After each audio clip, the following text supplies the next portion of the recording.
कहानी का शीर्षक मैं और मेरी सीमा। जब से मैंने अस्पताल में सीमा को देखा है तब से मुझे मेरी स्कूल की दोस्त सीमा याद आ रही है। पर ना जाने क्यों उसके चेहरे पर वो हंसी, वो चुलबुलाहट लगता है कहीं खोस ही गई थी, जो स्कूल टाइम पर मुझे अक्सर दिखाई देती थी।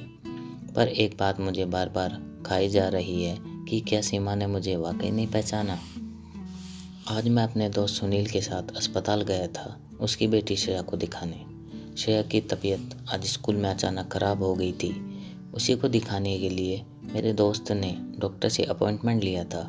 खून जांच के लिए डॉक्टर बोली, सीमा खून का सैंपल लेकर लेबोरेटरी भेज दो। जब मैंने गर्दन घुमाकर देखा तो बहुत चक्का रह गया। वो तो सीमा थी, लेकिन उसने मुझे जिस तरह एक नज़र देखकर इग्नोर किया, वो बात मुझे बार बार परेशान कर रही थी। अमित, बेटा अमित, खाना खा ले। रात के 10 बज गए हैं। 8 बजे खाना खाने वाले को आज क्या हो गया है कि इस समय तक भूखा बैठा है। माँ की गुस्से भरी आवाज़ सुनकर मेरी निद्रा भंग हुई। खाना खाने के लिए मुझे मजबूरी में जाना पड़ा, जबकि मेरा मन बिल्कुल नहीं था खाने का। बेमन से माँ के साथ बैठकर खाना खा रहा था, पर ऐसा लग रहा था जैसे माँ मेरे दिमाग में चल रही उलझन को पढ़ने की कोशिश कर रही हो। माँ ने आखिर पूछ ही लिया, क्या हुआ बेटा, उदास दिख रहा है कुछ? नहीं माँ, कुछ नहीं, बस थोड़ा सा थक गया हूँ। कहते हैं ना कि आप खुद से तो झूठ बोल सकते हैं, लेकिन अपनी माँ से नहीं। माँ से नज़रें मिलाए बिना पेट भरने का बहाना करके मैं खड़ा हो गया। हाथ धोकर अपने लैपटॉप के सामने जाकर बैठ गया और अपने स्कूल का काम करने लग गया। कल संडे है, इसलिए सोचा थोड़ा देरी से सो जाऊंगा, लेकिन काम करने का बिल्कुल भी मन नहीं था। इसलिए बालकनी में बैठ गया और ईयरफोन लगा लिए और सीमा के मनपसंद गाने सुनने लगा। सोच रहा था कि ऐसा क्या हुआ कि उसने मुझे इग्नोर किया। क्या उसने मुझे वाकई नहीं पहचाना या जानबूझकर ऐसा किया? 8 साल पहले की बात है। मैं अपने माँ और पापा के साथ स्कूल के रिसेप्शन पर बैठा था एडमिशन के लिए। मुझे 11th क्लास में एडमिशन लेना था। काफ़ी देर इंतज़ार करने के बाद काउंसलिंग रूम में एडमिशन की औपचारिकता पूरी हुई। बाहर निकला तो जल्दबाजी में एक लड़की से टकरा गया। अंधा है क्या कहकर वो अंदर अपनी मम्मी के पीछे पीछे चली गई। कितनी बदतमीज़ है, मन ही मन सोच रहा था, पर गलती शायद मेरी ही थी। 2 दिन बाद नई क्लास में मेरा पहला दिन कुछ खास नहीं निकला। ज़्यादा कुछ तो समझ में नहीं आया, पर हाँ, नए दोस्त ज़रूर बन गए। 4-5 दिनों में ही एक अच्छा खासा ग्रुप बन गया था क्लास में हम दोस्तों का। 7 दिन के बाद उसी लड़की को क्लास में देखा तो एक बार तो गुस्सा आया, पर थोड़ा धैर्य रखा। देखा तो उसने भी था मुझे, पर मुंह बनाकर जाकर सीट पर बैठ गई। अटेंडेंस के टाइम पर उसका नाम सुना, सीमा, यस सर। लड़ते झगड़ते, एक दूसरे पर कमेंट करते, एक दूसरे को चिढ़ाते हमारी दुश्मनी दोस्ती में बदल गई, और हमारी दोस्ती कब उसके एक तरफा प्यार में बदल गई ये मुझे कभी पता ही नहीं चलता, अगर उसकी बेस्ट फ्रेंड रूही ने मुझे नहीं बताया होता। इस बात ने मुझे असमंजस में डाल दिया। जहाँ उसका एक तरफा प्यार बढ़ता जा रहा था, वहीं मेरे लिए दुविधा की स्थिति पैदा हो रही थी। लग रहा था कि जैसे यह सिर्फ एक आकर्षण है, पर कब तक ऐसा होता। धीरे धीरे मैं भी उसकी तरफ झुकता चला गया, पर कभी उसको ना तो यह महसूस होने दिया कि मैं उसके प्यार के बारे में जानता हूँ, और ना ही ये कि मैं भी उसको। ऐसे ही हंसी मजाक, झगड़े, खींचतान, दोस्तों के साथ सुनहरे लम्हों के बीच समय कब निकल गया पता ही नहीं चला। 12th क्लास में सोचा कि सीमा को अपने दिल की बात बोल दूंगा, पर डर के मारे हिम्मत नहीं जुटा पाया कभी। ऐसे ही क्लास के बिछड़ने का समय आ गया। सोच रहा था कि उसको बोर्ड परीक्षा के आखिरी दिन अपने दिल की बात बता दूंगा। परीक्षा के आखिरी दिन परीक्षा कक्ष से बाहर निकला तो निगाहें सिर्फ सीमा को ढूंढ रही थी, पर सीमा कहीं दिखी नहीं। रूही से पूछा तो उसने भी ढंग से जवाब नहीं दिया। बोली कि तुम्हें क्या मतलब है उससे, और उसके बारे में दोबारा कभी मत पूछना। ऐसा लगता है जैसे तुम्हारे मन में उसके लिए कुछ है ही नहीं, या फिर उसे कहने की हिम्मत नहीं है तुम्हारे अंदर। वो किस हाल में थी तुम इसका अंदाज़ा भी नहीं लगा सकते अमित। रूही की बातें मेरे सीने में खंजर की तरह लग रही थी, मानो सीमा की तरफ से रूही कह रही हो कि तुम ऐसे क्यों निकले कि अपने दिल की बात भी नहीं कह पाए। तुम इतने डरपोक क्यों निकले अमित। रूही को कैसे समझाता कि नहीं कह पाया उसे। मुझे माफ़ कर देना और मेरी तरफ से सीमा से भी माफ़ी मांग लेना। उस दिन के बाद सीमा आज अस्पताल में दिखी, पर उसका ऐसा व्यवहार शायद मेरी वजह से ही था। सब गलती मेरी ही थी, तभी तो आज वो मुझसे इतना दूर थी और नाराज़ भी। चिड़ियों की चहचहाहट ने मेरे अतीत के आईने को तोड़कर मुझे फिर वर्तमान में लाकर छोड़ दिया।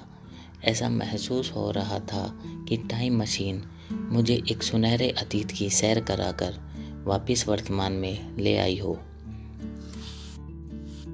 आज संडे था, पर घर पर मन नहीं लग रहा था। बार बार में सीमा मेरी आंखों के सामने आ रही थी और मानो कह रही हो कि अमित, तुमने मुझसे अपने दिल की बात क्यों नहीं कही। क्यों तुमने मुझे जाने दिया, मुझे रोका क्यों नहीं, मुझे अकेला क्यों छोड़ दिया। सिर बहुत भारी हो रहा था, पर आज ठान लिया था कि सीमा के बारे में पता करके रहूँगा कि सी कहाँ रहती है। पर कहीं उसकी शादी तो नहीं हो गई। शायद उसने मांग में सिंदूर तो नहीं लगा रखा था। अच्छे से याद तो नहीं था, लेकिन दिल को तसल्ली देने को कुछ तो सोचूं। अब बारी थी उसके शादीशुदा होने का कंफर्म करना, बिना उसकी जानकारी के। किसी तरह अस्पताल पहुंचा, सोचा कहीं वो देख ना ले, पर सीमा कहीं दिखी नहीं। शायद आज स्टाफ चेंज हुआ होगा या वो छुट्टी पर थी। उसे वहाँ ना देखकर दुख भी हुआ, लेकिन वो अगर वहाँ होती और मुझे देख लेती तो ना जाने क्या करती। खैर, बड़ी मुश्किल से 2-3 स्टाफ वालों से पूछने के बाद ये तो पता नहीं चल पाया कि वो शादीशुदा है या नहीं, पर यह पता चल गया कि वो अपनी माँ के साथ कहाँ रहती है। स्कूल में भी पढ़ाते समय मेरा मन कहीं भटक सा जाता था। समय निकालकर सीमा के घर की तरफ मुड़ जाता था, एक डर मन में लिए रखकर कि उसके घर कैसे जाऊं, उससे कैसे बात करूं। अगर उसने या उसकी माँ ने कुछ कह दिया तो। पर अब पुरानी गलती दोहराने का वक्त नहीं था। मन में से डर निकालकर एक शाम जा पहुंचा सीमा के घर। शाम के 5 बजे थे, बाहर ज़्यादा लोग भी नहीं दिख रहे थे। कांपते हाथों से दरवाजे की घंटी बजाई। कुछ टाइम के बाद एक महिला निकल कर आई, शायद सीमा की माँ थी। नमस्ते आंटी। नमस्ते बेटा। आंटी, मैं अंदर आ जाओ अमित। अपना नाम सुनकर अब चौंकने की बारी मेरी थी। इतना तो मैंने सपने में भी नहीं सोचा था। बैठो बेटा, मैं चाय लेकर आती हूँ। मैं चाय के लिए मना नहीं कर पाया। सोचा इसी बहाने थोड़ी देर बैठने का मौका मिल जाएगा। चाय पीते पीते हम बातें करने लग गए। क्या करते हो अमित? आंटी, यहाँ एक स्कूल में साइंस टीचर हूँ। यहाँ अपने माँ पापा के साथ रहता हूँ। ऐसे ही बातें करते करते मैंने पूछ ही लिया कि आंटी, आप मेरा नाम कैसे जानते हो? आंटी मुझे देखकर थोड़ी देर तो मुस्कुराती रही और फिर एक एक करके मेरे और सीमा की दोस्ती के, या मैं कहूँ कि सीमा के एक तरफा प्यार की किताब का एक एक पन्ना किसी फिल्म की भांति मुझे दिखाती रही और साथ साथ मुझे शर्मिंदगी का एहसास भी कराती गई। कमरे में सन्नाटा पसर चुका था। उसी बीच मैंने पूछा, आंटी, सीमा शादीशुदा है क्या? मेरे इस प्रश्न के जवाब में उन्होंने वो सारे दुख दर्द मुझे दिखा दिए जो सीमा के हिस्से आए थे। अमित, वो तलाकशुदा है। अपनी बेटी को तिल तिल मरते देखने से अच्छा हमें उसे तलाक दिलाना सही लगा। आंटी ने सीमा के तड़प, दुख दर्द, उस पर हुए अत्याचार की सारी घटना मुझे सुना दी। आंटी की एक एक बात मुझे नोच रही थी। घर से निकलते समय आंटी ने कहा, अमित, गलती हमारी ही थी। सीमा ने हमें बहुत समझाने की कोशिश की थी तुम्हारे माता पिता से तुम दोनों की शादी की बात करने के लिए। उसे लगता था कि शायद तुम भी उसे चाहते हो, पर शायद उसकी और हमारी किस्मत में यही लिखा था। इसी आत्मग्लानि में मेरे पति गुजर गए। हमारी जिद की वजह से उसकी ज़िंदगी खराब हो गई। मैं चाहकर भी आंटी के सामने अपने आंसू नहीं दिखा पाया। मन कर रहा था कि ज़ोर ज़ोर से रोने लग जाऊं। मन कर रहा था कि सीमा से बार बार माफ़ी मांगूं। मेरा अपना दिल ही मुझे गालियाँ दे रहा था। चारों तरफ सीमा का ही चेहरा मुझे दिखाई दे रहा था। सीमा की एक झलक देखने के लिए अक्सर मैं अस्पताल चला जाता था। एक दो बार सीमा ने मुझे देख भी लिया था, पर वही उसकी पुरानी इग्नोर करने की आदत। एक दिन पूरे साहस के साथ माँ पापा को मैंने अपने दिल की बात बताई। माँ को हमारी दोस्ती के बारे में तो पता था, पर उसके प्यार, उसके त्याग को सुनकर माँ भी रोए बिना रह नहीं पाई। माँ बोली, बेटा, भावना में बहकर जल्दबाजी में कोई निर्णय मत लेना। हो सकता है आज तुम्हें सीमा के बारे में जानकर शादी करने का विचार आ रहा हो, पर यही पुरानी बातें कहीं शादी के बाद तुम्हारे अलग होने का कारण ना बन जाए। उस बच्ची की ज़िंदगी में एक बार सूनापन आ चुका है। हम नहीं चाहते कि तुम्हारी वजह से वो दोबारा अकेली पड़ जाए। माँ पापा ने दोनों ने मिलकर मुझे हर तरह से अपने निर्णय पर अड़िग रहने पर जोर दिया। शायद वो सही भी थे, शायद वो मुझे परखना चाह रहे थे। माँ पापा, मैं अपने निर्णय से खुश हूँ और आप दोनों की कसम खाकर कहता हूँ कि सीमा के चेहरे पर हमेशा मुस्कान रहेगी। मैं उसे हमेशा इतना खुश रखूँगा कि उसे कभी भी उसके अतीत की कड़वी बातें याद नहीं आएंगी। माँ पापा के चेहरे की मुस्कान उनका मेरे प्रति प्यार और गर्व दिखा रही थी। ऐसा लग रहा था कि जैसे उन्हें मेरे निर्णय पर खुशी महसूस हो रही थी। सीमा के घर जाने के लिए 5 दिन के बाद की तारीख 11 फरवरी तय हुई। 11 फरवरी यानी सीमा का जन्मदिन। शायद इससे अच्छा दिन कोई हो ही नहीं सकता था अपने इजहार का। मैं सीधा अपने स्कूल से सीमा के घर की तरफ निकल पड़ा और माँ और पापा को भी आने का कह दिया। सोचा जब तक सीमा अस्पताल से आएगी तब तक उसकी मम्मी से सारी बातें हो जाएंगी। मैं निकल तो गया था उससे शादी की बात करने, पर मन ही मन एक डर भी था, कहीं उसकी माँ मना ना कर दे, कहीं सीमा मुझ पर भड़क ना जाए, कहीं हमें खाली हाथ न लौटना पड़ जाए। पर मन में एक खुशी भी थी उससे अपने दिल की बात कहने की। इसी उधेड़-बुन में सीमा का घर आ गया। मैंने घंटी बजाई, दरवाज़ा खुला। अब की बार मेरी उम्मीद के विपरीत सीमा की माँ नहीं, खुद सीमा थी। हाँ जी, कहिए, किससे मिलना है, क्या काम है? ये प्रश्न उचित और मेरे जैसे व्यक्ति के लिए सुनना स्वाभाविक थे। सीमा, मैं अमित, तुमसे। अमित बेटा, अंदर आ जाओ, बैठकर बात करते हैं, आंटी बोली। सीमा को चिढ़ाते हुए मैं अंदर आकर बैठ गया। सीमा भी दरवाजे को जोर से बंद करते हुए अंदर आई और बोली, माँ, इस डरपोक को अंदर क्यों आने दिया? क्यों इसे मेरे जख्मों पर नमक छिड़कने बुलाया है? इसे फ़ौरन घर से बाहर निकालो। जैसे ही उसने गुस्से में मुझे बाहर भेजने के लिए दरवाज़ा खोला, माँ और पापा बाहर खड़े थे। सीमा को इस बात की उम्मीद बिल्कुल नहीं थी कि माँ और पापा भी आ जाएंगे। झेपते हुए माँ पापा को नमस्ते किया और गुस्से में अंदर चली गई। सीमा की मम्मी ने माँ और पापा को नमस्कार किया और चाय के लिए जैसे ही अंदर जाने लगी, माँ ने हाथ पकड़कर बैठा लिया और कहा, बहन जी, हम आपसे कुछ बात करने आए हैं। चाय नाश्ते की औपचारिकता बाद में कीजिएगा।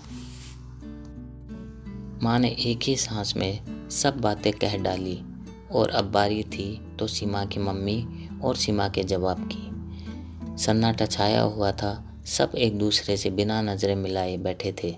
तभी माँ ने कहा, बहन जी, मुझे पता है सीमा किस हाल से गुजरी है। हम उसके मन की शंका समझ सकते हैं और आपके दिल का डर भी।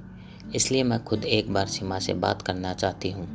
सीमा की मम्मी ने अंदर जाकर शायद सीमा को बात करने के लिए मनाया। थोड़ी देर बाद आकर उन्होंने कहा कि आप अंदर जाकर सीमा से बात कर लीजिए। लेकिन ये क्या? माँ खुद तो उठी सीमा से बात करने के लिए और साथ में मेरा हाथ पकड़कर मुझे भी ले चली। सीमा गर्दन झुकाए खड़ी थी। माँ को एक बार फिर नमस्ते किया।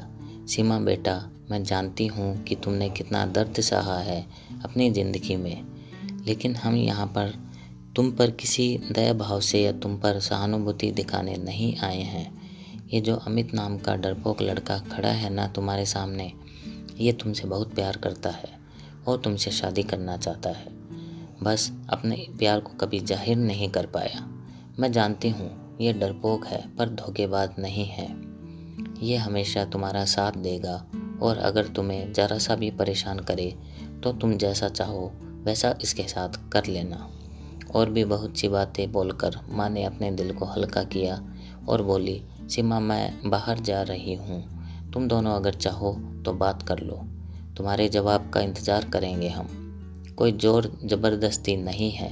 अगर तुम्हें हम पर और इस नालायक पर पूरा विश्वास हो और इसे एक मौका देने का मन करे तो हाँ कर देना, नहीं तो कोई बात नहीं। माँ अपनी बात कहकर बाहर चली गई। अब मैं और सीमा कमरे में अकेले थे। कमरे में और मेरे मन में भी एक अजीब सी शांति छाई हुई थी। अब वक्त था मेरे डरपोक वाले टैग को हटाने का। सीमा प्लीज़ मुझे माफ़ कर दो। मैंने भी हमेशा सिर्फ तुमसे ही प्यार किया है पर कभी कह नहीं पाया। मैं हमेशा तुम्हें खुश रखूँगा। तुम्हारी आंखों में कभी भी आंसू नहीं आने दूंगा। ज़िंदगी की आखिरी सांस तक तुम्हारे लिए मेरा प्यार बढ़ता ही रहेगा। थोड़ी देर में ही मैं सीमा से बहुत कुछ कह गया और बहुत सी बातें कहता ही जा रहा था। तुमसे कई बार कहना चाहा पर डर की वजह से कह नहीं पाया, इसलिए शायद तुमने मेरा नाम डरपोक रख दिया। मेरे मुंह से डरपोक नाम सुनते ही सीमा के चेहरे पर एक छोटी सी मुस्कान आ गई थी। इसी मुस्कान को तो देखने के लिए मैं काफ़ी दिन से इंतज़ार कर रहा था। मैं अपने दिल की बातें बोलता ही जा रहा था, तभी सीमा मुझसे लिपट गई और रोने लगी। अपने चेहरे को मेरे सीने में छुपाए वो रोए जा रही थी। ऐसा लग रहा था जैसे वो अपने आंसू मुझे दिखाना नहीं चाहती। उसे इस तरह रोता देखकर मेरी आंखों से भी आंसू बह निकले। मैंने भी सीमा को अपनी बाहों में कसकर पकड़ लिया। उसके आंसुओं ने जहाँ उसका दुख दर्द बाहर निकाल दिया, वहीं मेरे आंसुओं ने भी मेरे डरपोक के टैग को हटा दिया। हम एक दूसरे के हो चुके थे। हमें हमारा प्यार मिल गया था। धन्यवाद।